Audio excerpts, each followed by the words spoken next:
Keluarga saya itu ada yang 25 juta, ada yang 30. Itu berapa orang? Ada 16. Ada perjanjian khusus nggak Bu saat itu? Ada MOU dan ada kwitansi. Ada materai Bu di atas materai? Tentu saja.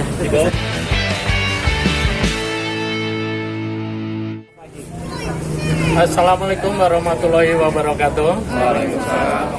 Bapak dan Ibu sekalian, hari ini tentunya perkembangan daripada press conference yang kita lakukan kemarin-kemarin. Hari ini tadi pagi saya jam 8 datang ke Ditjen Lapas ya.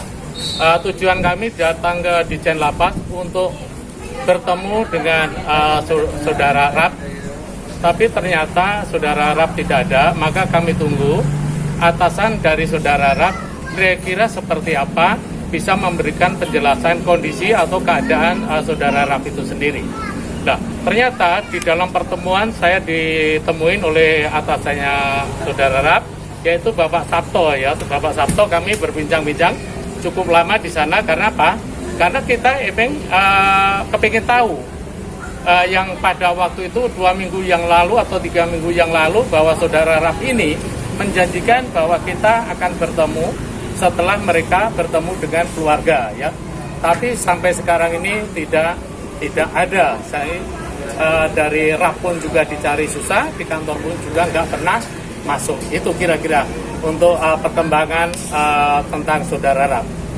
Ya, untuk selanjutnya, jadi untuk selanjutnya kami juga melakukan pengecekan ya untuk kebenaran daripada produk-produk yang disampaikan oleh Oli kepada teman-teman kita yang ada di lapangan, yaitu tentang masalah SK. Jadi di sini akan saya tunjukkan SK. Nah, ini bisa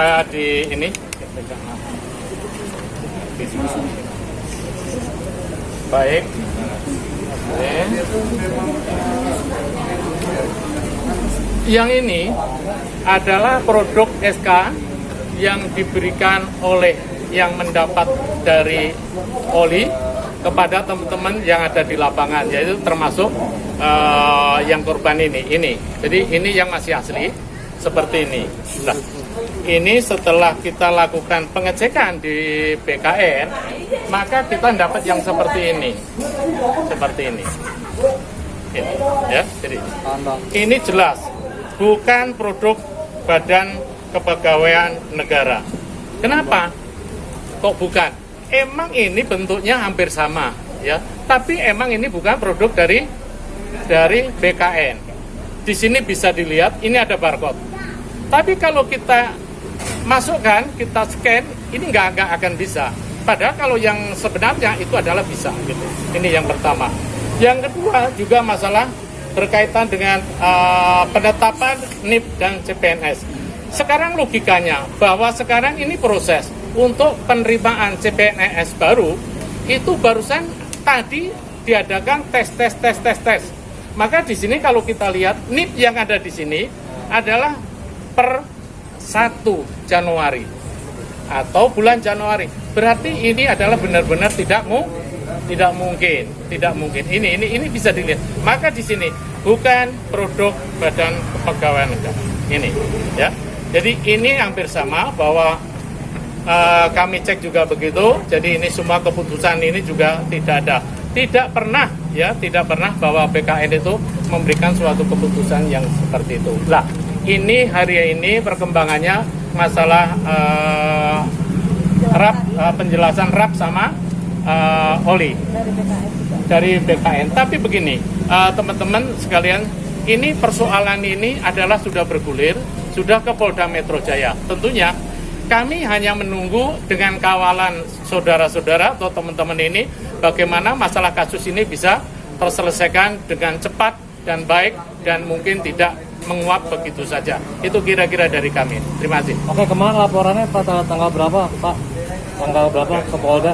Polda hari Jumat kemarin. Bapak sebutin aja. Bapak aja yang sebut. Baik, jadi begini.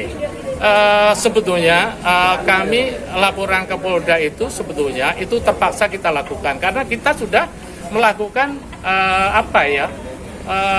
kepingin pertemuan dengan secara kekeluargaan, tapi emang tidak bisa dan tidak ketemu dan sulit sekali. Maka salah satunya tanggal 23 tim kami lawyer ini melaporkan ke Polda Metro Jaya gitu. Tapi pintu damai masih terbuka nggak sih Pak? Sebetulnya kita ini orang tua ya, jadi menurut saya sih nanti itu akan kita bicarakan dengan tim kita ya, seperti apa kan begitu. Ya. Tapi intinya kita masih membuka lebar mediasi. Ya, sebelum bergulir ke pengadilan atau apapun, kita masih membuka lebar pintu mediasi untuk OI dan RAF. Jadi selain laporan ke Polda, RAF juga akan diproses di kantornya di lapas itu. Jadi 2 proses yang akan dilakukan oleh RAF di Polda dan kantornya. Lapas mana mungkin Bu? Jadi inti beliau ini sekarang ini ditempatkan sementara di namanya Dijen Pemasyarakatan Departemen Kumham yang ada di Jalan Veteran ya. Pak, ini kalau boleh tahu jumlah korban yang saat ini sudah terhitung berapa dan kerugiannya mungkin? Jadi begini, tidak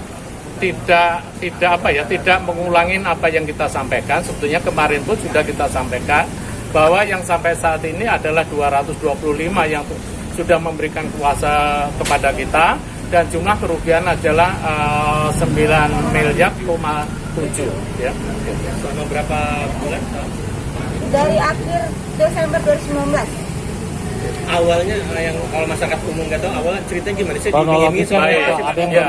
Sebentar. Jadi begini, ini semuanya berarti ada awal muawal ya, sehingga jadi seperti ini. Ini kan sudah kaitan-kaitan sudah berjalan. Tapi ini persoalan ini ada yang tahu persis adalah Ibu Tin ini, karena Ibu Tin ini adalah dulu gurunya Olivia ini. Untuk itu bisa nanti Ibu ini akan menerangkan, tapi mungkin tidak semua, karena kalau diterangkan semua ini waktunya cukup lama. Mungkin yang simpel aja, yang kira-kira poin-poin saja yang akan kita sampaikan. Terima kasih. Bentar. Turunan. Assalamualaikum warahmatullahi wabarakatuh. Waalaikumsalam. Selamat sore, salam sejahtera buat kita semua. Saya sedikit mau menceritakan kronologis awal pertamanya berita kejadian ini. Ya, berawal saya adalah mantan gurunya Olive semasa dia di SMA. Ya, dia kurang lebih lulus antara tahun 2009. Nah, semenjak itu saya sudah tidak pernah berhubungan lagi dengan Olive. Ya, dan di akhir kira-kira tanggal 13 November Olive tahun 2019 ya, 2019. Jadi 13 November 2019 Olive menelpon saya. Dia mencari saya di sekolah yang lama karena saya tidak ada di tempat. Dia akhirnya minta telepon ke salah satu rekan di sana. Akhirnya dia menelpon saya. Itu awal pertama. Dia cuma say hello, kangen dan sebagainya. Kemudian dilanjut tanggal 17 November, ya Olive tersebut mencat saya. Ngecat saya bahwa dia mau datang ke sekolah saya tempat saya bertugas. Karena saya sudah pindah di sekolah tersebut ya di tahun 2019. Saya bilang silakan datang gitu, tapi nggak jadi, Bu, macet. Nah, akhirnya di tanggal 28 November 2019 dia malam hari kurang lebih pukul 7:30 ya, kalau tidak salah 7:30 malam dia chat saya, Bu, saya baru pulang habis dari Singapura. Oh, lalu saya tanggapi, wah enak dong jalan-jalan. Nah, setelah itu dia menawarkan langsung, Bu, ada nggak yang mau masuk CPNS gitu kan? Nah, terus saya langsung, ya ada. Saya spontan kan, nah, karena ada anak ibu, saya bilang gitu. Kebetulan anak ibu baru lulus sarjana, saya bilang gitu kan. Terus setelah itu, ya udah, Bu, saya bisa bantu. Ya, ini salah satu wujud, ya saya membantu ibu karena saya sekarang sudah sukses. Saya ingin berbakti kepada guru, membantu. Tidak seperti murid-murid yang lain, kalau sudah sukses tidak ingat sama gurunya. Nah, dengan perkataan itulah saya ternyuh hati saya ya, otomatis sebagai seorang guru ada seorang muridnya yang membalas budi lah dengan membantu anak saya untuk ikut CPNS tersebut. Nah, selang waktu itu dari 2019 November itu kita ada pandemi ya, ingat sekali saya itu kita di bulan Maret ada pandemi. Setelah pandemi kita COVID, setelah lockdown. Nah, setelah lockdown itu Oli menawarkan kepada saya ya, mungkin ada chatnya Mbak yang itu menawarkan yang pertama kali. Ya, ini dia. ke depan aja Bu. Ya, ya ini Bu. Ya, yang pertama kali dia menawarkan CPNS pada saya. Nah, setelah itu dia menawarkan lagi, Bu, tolong ya, mumpung saya bisa bantu, karena terus terang saya sekarang sudah menjadi direktur utama di KJB Berau, Batu Bara, di mana di situ banyaklah pejabat-pejabat. Mumpung saya punya link, Bu, tolong ajak keluarga ibu. Itu awalnya. Nah, tolong keluarga ibu dulu yang diajak. Kan akhirnya saya mengikut sertakanlah keluarga saya. Saya nggak ada rasa gimana namanya sama seorang murid ya, saya ikut saja. Akhirnya saya membawa sejumlah 16 orang, terdiri dari anak saya, ponakan saya, sepupu saya, dan ponakan dari suami saya. Kira-kira gitu awalnya. Terima kasih. Ibu, untuk CPNS sendiri sudah diikut sertakan pelatihan nggak sih Bu? Kata O ini beberapa dana sudah dikeluarkan untuk melatih pelatihan CPNS. Oh, kalau yang ini tidak ada pelatihan. Jadi begini Mbak, ya kita ini kan bukan yang ikut tes CPNS. Jadi kita jalurnya jalur pengganti, jalur prestasi pengganti. Jadi orang yang sebenarnya sudah lolos CPNS karena ada salah satu hal, misalnya meninggal karena COVID, kemudian juga ada yang terindikasi karena narkoba dan sebagainya, akhirnya dikeluarkan, digantilah, misalnya kayak tambal sulam lah, kita yang akan menggantikan itu. Jadi kita tidak ada pembelajaran dan sebagainya. Memang pada saat mau pengambilan SK ya, mereka itu ada tes wawancara sekaligus pengecekan berkas, lengkap nggak nih, bebas narkoba salah satunya, sehat jasmani rohani, sama persis dengan CPNS murni persyaratannya. Itu yang tambah meyakinkan kita gitu loh ya, tambah meyakinkan kita. Jadi itu dilaksanakan di gedung Bidakara. Mungkin kalau dia sampaikan itu biaya, salah satu mungkin biayanya buat itu, karena otomatis sewa gedung, sewa orang yang ada di sana, ruangan iya betul. Ini tanggal berapa Bu? Representatif. Ini macam-macam, dimulai dari Februari, kan bertahap. Paling sehari itu sekitar antara 20 sampai 30 orang. Nah, karena kan ada tes wawancara, gitu loh. Dicek lengkapan berkas, wawancara, setelah itu baru diberikan SK di situ. Yang menurut Olive itu adalah dari panitia Panselnas, panitia seleksi nasional, yang terdiri dari orang BKN dan BKD. Sedangkan saya sendiri tidak pernah masuk ke ruangan itu, karena memang yang diperkenankan masuk ke ruangan itu hanya peserta. Karena untuk masuk ke ruangan itu aja harus memberikan hasil tes PCR, bukan swab lagi PCR, yang saat itu masih mahal sekali. Ya, jadi kira-kira itu. Ibu sudah ada komunikasi dengan ibunya Oli belum, Nia dan Yati, Bu? Iya, baik. Tadi sudah disampaikan oleh kuasa hukum saya Pak Haji bahwa kita tidak ujuk-ujuk langsung lapor, semua by proses. Kita juga pengennya jalan kekeluargaan, karena saya pribadi saya kenal baik juga dengan Bu Nia. Perlu teman-teman ketahui ya. Nah, sebelumnya saya terus komunikasi dengan Olive. Awalnya masih bisa komunikasi. Saya minta ayo. Saya membahasakan dia, Neng ya, ayo Neng kita duduk bareng. Apa permasalahannya? Kenapa kok ini tersendat-sendat sampai saat ini belum ada realisasi CPNS? Apa sih kendalanya? Ayo cerita, kita duduk bareng, selesaikan bareng-bareng. Tapi dia tidak ada respon, hanya menjanjikan iya bu besok. Sampai akhirnya kita udah bosan. Akhirnya saya datanglah ke rumah Ibu Nia, ya ke rumah Ibu Nia. Saya pertama datang ke rumah ke kantornya Oi, ternyata maaf, itu juga Oi berbohong. Ya waktu pertama kali ibu datang sana dia bilang, Bu saya baru beri rumah ini yang di Kemang Timur 5 itu seharga 40M. Dia bilang. Tapi pas terakhir saya ke sana ternyata itu kontrak sewa. Saya datang sana udah nggak ada lagi, kontraknya tidak diperpanjang. Akhirnya saya datang ke rumah mamahnya. Perlu teman-teman wartawan ketahui, saya sudah 4 kali ke sana. Pertama kali datang tidak dibukain pintu. Pertama kali datang maaf, saya dengan suami saya ngomong baik-baik datang ke sana. Sebelum ini meledak, saya sampaikan, kebetulan Bu Nia tidak ada kakaknya Bu Nia, saya sampaikan di situ, saya ceritakan bahwa oh itu merekrut CPNS dan sebagainya, seperti yang saya ceritakan semula, ya. Nah setelah itu saya meninggalkan nomor handphone saya, tolong Bu Nia hubungi saya. Begitupun, ya, saya tunggu sampai 2 minggu tidak ada kabar. Akhirnya kita ketemuan pada saat itu, oh ada di Bank BCA Cilandak, kita bawa, kita ajak, akhirnya kita datangin ke rumahnya, maksudnya supaya oh iya kita bawa ketemu mamanya. Ternyata kali lagi mamanya tidak ada, katanya sih lagi nyanyi di Kalimantan pada saat itu. Akhirnya kita sempat bikin perjanjian dan keluarga minta waktu 1 minggu. Itu ada kakak mamanya 3 orang yang ada di sana. Dan salah satu ikut tanda tangan perjanjian bahwa dia keluarga akan membantu menyelesaikan selama 1 minggu. Ya. Nah, singkat cerita itu berlalu sebelum hari H-nya, ya. Kami datang lagi ke situ. Kebetulan itu hari Rabu, hari H-nya kalau dari perjanjian seminggu itu adalah di Kamis. Hari Rabu saya datang ke sana, Ibu Nia tidak ada. Ya, cuman ada kakak mamanya. Akhirnya saya dapat informasi Ibu Nia lagi pergi ke Cikini mau mendaftarkan anaknya yang laki-laki untuk sekolah ke Amerika. Dengan ada informasi itu saya langsung kejar ke sana. Nah, alhamdulillah saya ketemu. Setelah 2 jam saya menunggu di basement, ya, melihat nungguin mobil. Setelah ada orang yang datang, saya langsung samperin dan saya dapat informasi beliau ada di sana. Saya ke sana, saya baik-baik, saya sowan karena kebetulan saya kenal.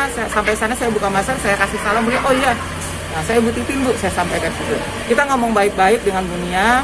Saya sampaikan seperti yang sudah saya ceritakan tadi bahwa intinya itu merebut CPNS. Kalau seandainya ini jong, ya, ini jong, saya bilang gitu, ini akan menjadi masalah besar karena sampai saat ini ditunda-tunda terus, tidak ada kejelasan.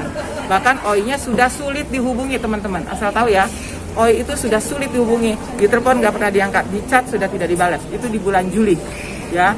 Saya ketemu Bu Nia kurang lebih tanggal 12 Juli kalau tidak salah. 12 atau 13 gitu ya. Ketemu di sana, kemudian saya sampaikan bahwa kalau seandainya satu orang 50 juta saja, kalau kali 300 orang, ini sebenarnya kan banyak lagi ya, saya juga kurang paham. Nah, itu bisa 15 M saya sampaikan. Nah, Bu Nia menyampaikan, Bu Titi maaf, ya, saya juga baru dengar ini informasi dia. Saya juga so kaget. Nah, terus dia sampaikan lagi, sekarang OI kan sudah menikah, bukan menjadi tanggung jawab orang tuanya lagi. Biar OI menyelesaikan masalahnya. Saya sampaikan, Ibu, saya tidak minta pertanggungjawaban Ibu, saya hanya minta Ibu menjembatani kami karena Ibu sebagai orang tuanya. Karena kami terus terang sudah menempuh jalan buntu, Bu. Di telepon nggak dibalas, di chat tidak dibaca dan sebagainya. Jadi saya minta Ibu bahwa OI itu mau janjian ketemu dengan kami besok di rumah Ibu jam 7 malam di Kalibata Indah, Jalan Manggis, Blok B27. Janjinya besok dia akan melunasi uang yang memang pada saat itu CPNS yang sudah mundur. Ya. Tapi setelah saya datang ke sana, ya sungguh sangat kecewa saya. Rumahnya digembok dari dalam, di situ ada 3 orang yang menjaga. Ya, itu saya tidak sebutkan lagi, ada 3 orang menjaga. Saya coba masuk, tidak bisa diizinkan. Saya sampaikan, saya diundang loh datang ke sini. Bahkan saya sudah sowan, saya sudah sampaikan ke Bu Nia juga untuk menjadi saksi pada saat kita datang ke sana. Kita sempat yang ngobrol-ngobrol panjang, saya ceritakan gitu. Akhirnya saya diberi nomor telepon pengacaranya Ibu Nia, Pak Erles ya. Nah, akhirnya saya bicara dengan Pak Erles, saya telepon, saya sampaikan maksud dan tujuan kami datang sini seperti yang saya udah uraikan ke Bu Nia pada saat itu. Ya, jadi saya sampaikan, dia berjanji, ya Bu, nanti saya akan coba tanyakan KOI dulu, kita akan bantu mediasi. Tapi saya tunggu, tidak ada, saya chat juga tidak ada, karena OI pernah menjanjikan, Bu, nanti kita duduk bareng kalau om saya sudah datang. Maksudnya pengacara itu sudah datang, tetapi nyatanya tidak ada juga sampai sekarang. Gitu, akhirnya ya terus terang kami udah lelah. Dari bulan Juni, Juli, Agustus, jalan untuk mencari OI untuk supaya damai gitu ya, kekeluargaan. Tidak ada hasilnya, akhirnya kami menyerahkan kepada tim pengacara kami ini untuk menyelesaikan ini. Itu saja mungkin keterangan dari saya, terima kasih. Bu, nominal Ibu yang saat itu mendaftarkan ke CPNS anaknya berapa, Bu? Kalau yang keluarga saya, oh iya. Ya, nominalnya berapa? Keluarga saya itu ada yang 25 juta, ada yang 30. Itu berapa orang? Ada 16. Ada perjanjian khusus nggak, Bu, saat itu? Ada MOU dan ada kwitansi. Ada materai, Bu, di atas materai? Tentu saja. Di bawah bukan ya? Saya nggak. Coba saya. Kalau bukti transfer dan kwitansi ada. Boleh lihat. Pak Haji, ini modusnya Kemarin sama ya, Bu Titin dengan korban-korban yang lain ya, Pak? Atau gimana? Oh iya. Baik, jadi biar satu persatu dulu ini. Ada bukti transfer juga. Jadi kalau yang cash langsung ke Oli, kalau yang transfer ke rekening RAP. Rekening RAF. Tapi semua dibuat kwitansi. Iya, semua itu. Semuanya dibuat kwitansi. Jadi kirim. Ini, Mbak. Kanan bang, Mbak. habis kiri tengah. Tengah. Ya, tengah. Oh, tengah bang. Tengah-tengah. Di sini bang. Mbak, tengah. Tahan. Tahan, Mbak.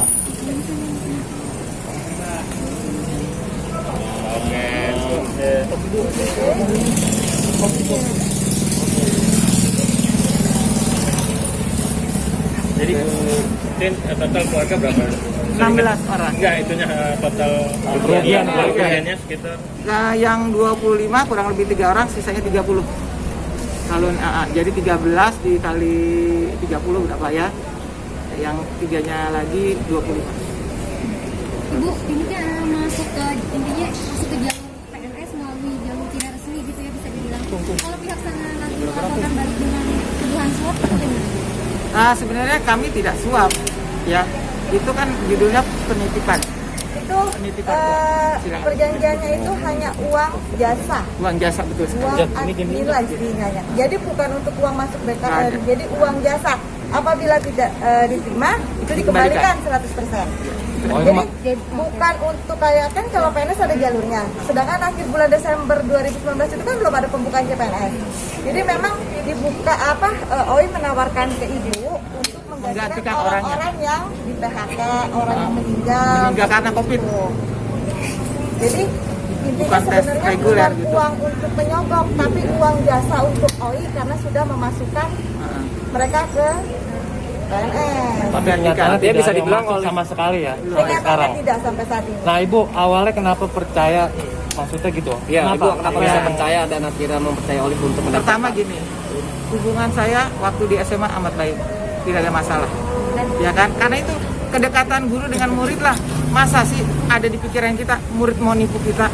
Gak mungkin lah, ya kan? Itulah yang membuat kepercayaan saya itu yang pertama. Yang kedua, dia juga selalu menyampaikan. Tadi saya sudah ulas, Bu, saya adalah murid yang yang peduli dengan gurunya, yang peduli dengan gurunya. Saya tekankan gitu. Yang buat Saya, ibu akhirnya mempercaya yang itu. membuat saya percaya yang pertama dia anak murid saya. Yang ada di lubuk hati saya nggak mungkin lah murid mau menipu gurunya, itu yang pertama. Yang kedua, dia bilang dia punya link. Mumpung saya masih punya link, Bu, ibu masukin keluarga ibu dulu gitu loh. Saya akan bantu. Ya saya percaya lah seperti itu. Ya kan? Apalagi saya tahu dia ya anak artis masa sih dia macam-macam ibaratnya gitu lah. Punya nama besar lah ibaratnya, bukan orang dari kalangan biasa juga seperti itu. Kalau yang lain mungkin modus yang lain apakah sama Pak dengan korban-korban yang lain gitu, Bapak? Apa janjinya gitu? Karena semuanya berawal loh Bu Agustin. Semuanya berawal, jadi awalnya Bu Agustin yang diajak, 16 keluarganya diajak, tapi OI bilang, Bu kalau segini masih kurang, harusnya yang banyak kan, biar banyak. Tambahin lagi. Tambahin. Tambahin Akhirnya itu Bu aja. Agustin carilah Temen juga yang saya ajak. temennya ngajak keluarganya, jadinya modusnya sama, satu intinya awalnya Saya, karena saya mau, karena Kayak emang, gini sakit hati nggak, Bu?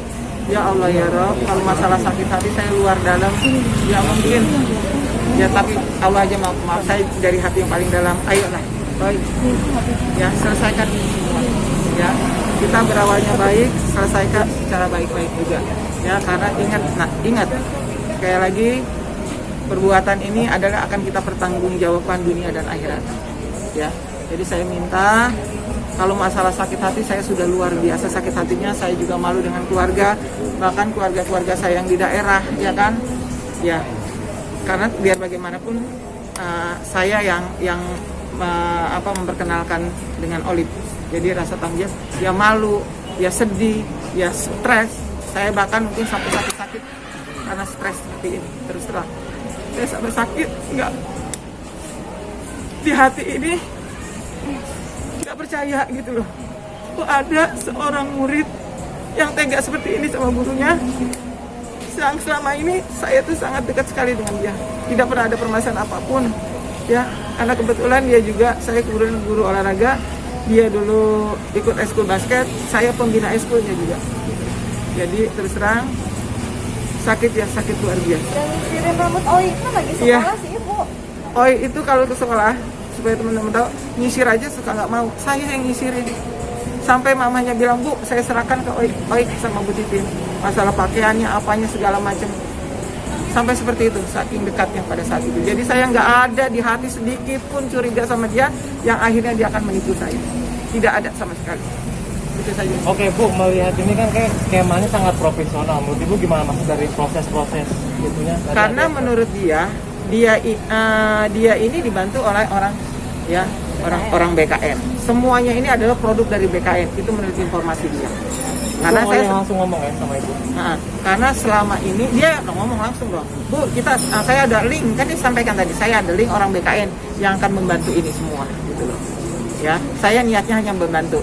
Saya cuma, saya tidak mengambil satu rupiah pun dari teman-teman ini, kata dia gitu kan.